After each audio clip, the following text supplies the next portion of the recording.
dengan kebesaran Allah, lahirlah seorang anak, yaitu Ismail. Air di dalam bejana tersebut persediaannya sudah habis. Lalu Nabi Ismail yang masih sangat kehausan merengek-rengek kepada ibunya. Tapi lagi-lagi tidak ada seorang pun yang dia temukan. Dan bersiap memegang pisau untuk melakukan penyembelihan. Karena sebentar lagi umat Islam akan merayakan Hari Raya Idul Adha yang akan jatuh pada tanggal 6 Juni tahun 2025. Nah, Vega akan membahas mengenai sejarah kurban yang berawal dari peristiwa Nabi Ibrahim yang sedang menjalankan perintah Allah untuk menyembelih putranya Nabi Ismail. Silakan kalian lanjutkan video ini. Jangan lupa like dan subscribe ya.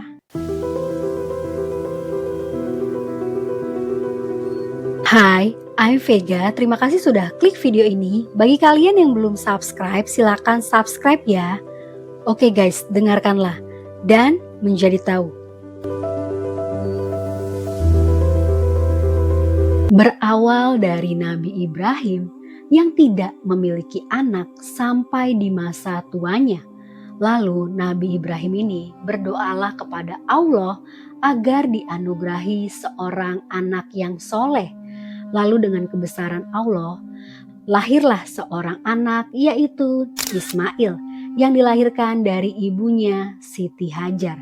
Dan kemudian Nabi Ibrahim ini membawa Siti Hajar dan Ismail ketika Ismail masih sangat kecil dan masih menyusu kepada ibunya, membawa istri dan anaknya ke tempat yang sangat asing, yaitu sekarang adalah Mekah, di mana pada saat itu tidak ada seorang pun yang tinggal di sana, bahkan tidak ada sumber air. Dan Nabi Ibrahim meninggalkan Siti Hajar dan Nabi Ismail di tempat itu hanya dengan gerabah, yaitu alat-alat untuk memasak, sedikit persediaan kurma, bahkan bejana yang berisi sedikit air.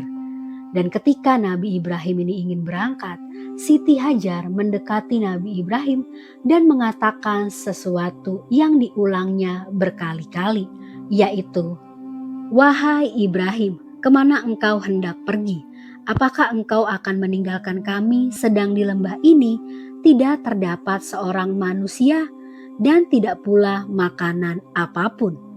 Tapi Nabi Ibrahim tidak menoleh sama sekali, dan Siti Hajar kembali lagi mengatakan sesuatu, yaitu, "Apakah Allah yang menyuruhmu melakukan ini?" Lalu Nabi Ibrahim menjawab, "Iya." Dan karena Nabi Ibrahim sudah menjawab pertanyaan dari Siti Hajar, maka Siti Hajar kembali dan mengatakan, "Kalau begitu kami tidak disia-siakan." Dan akhirnya Nabi Ibrahim pergi meninggalkan Siti Hajar dan Nabi Ismail di tempat asing tersebut. Lalu ketika Nabi Ibrahim berjalan sudah cukup jauh dan sampailah dia di Samia, di sana dia berdoa kepada Allah, "Ya Tuhan kami, sesungguhnya aku telah menempatkan sebagian keturunanku di lembah yang tidak mempunyai tanam-tanaman di dekat rumah Engkau yang dihormati.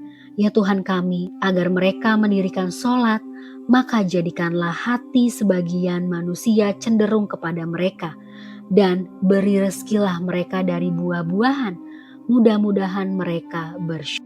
Di sisi lain, tinggallah Siti Hajar bersama anaknya Nabi Ismail yang masih sangat kecil. Lalu Siti Hajar ini langsung menyusui anaknya dan minum dari air yang ada di dalam bejana yang ditinggalkan Nabi Ibrahim, sampai air di dalam bejana tersebut persediaannya sudah habis. Lalu Nabi Ismail yang masih sangat kehausan merengek-rengek kepada ibunya, dan karena Siti Hajar tidak tega melihat anaknya menangis karena kehausan, pergilah Siti Hajar ini ke Bukit Safa, yaitu bukit yang terdekat. Ketika dia berdiri di atas Bukit Safa, dia melihat-lihat ke kanan dan ke kiri, tapi tidak ada seorang pun yang bisa dia temukan untuk dimintai tolong. Dan karena tidak ada seorang pun yang bisa ditemukan oleh Siti Hajar di Bukit Safa, turunlah Siti Hajar ini dan kembali menaiki Bukit Marwah, yaitu bukit terdekat lainnya, untuk mencari seseorang.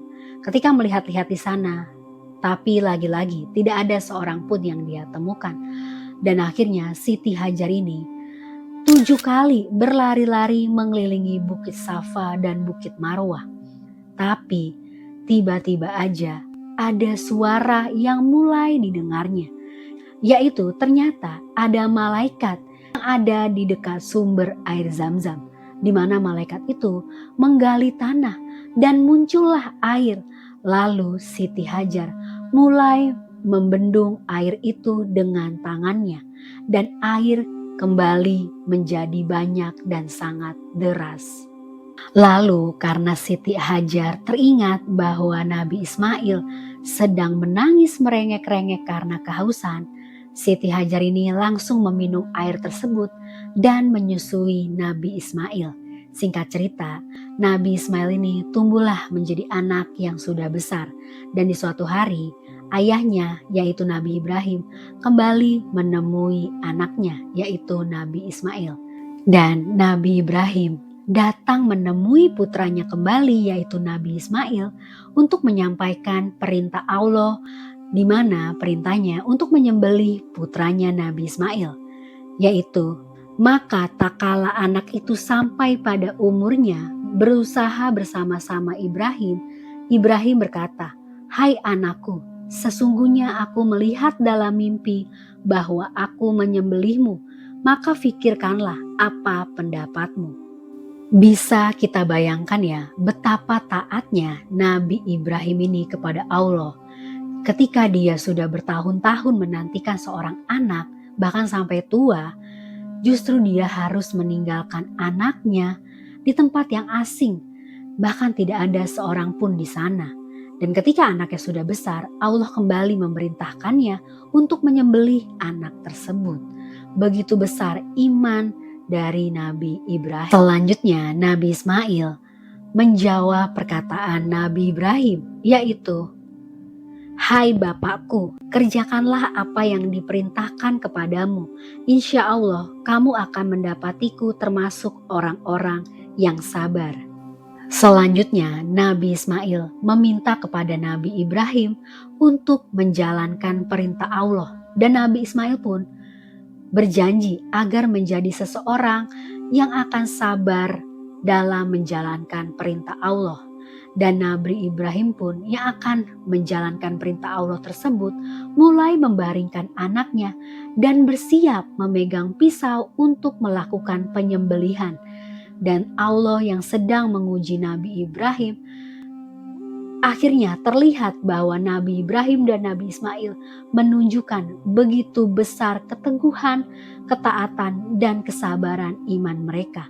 Lalu turunlah domba jantan dari surga yang cukup besar, bermata bagus dan bertanduk untuk digantikan sebagai korban penyembelihan. Dan itulah sejarah kurban dari kisah Nabi Ibrahim dan Nabi Ismail yang memiliki sifat sangat mulia dan sangat teguh, taat, sabar atas perintah-perintah Allah yang akan menjadi pelajaran bagi kita semua. Terima kasih sudah menonton video ini. Jangan lupa like dan subscribe ya.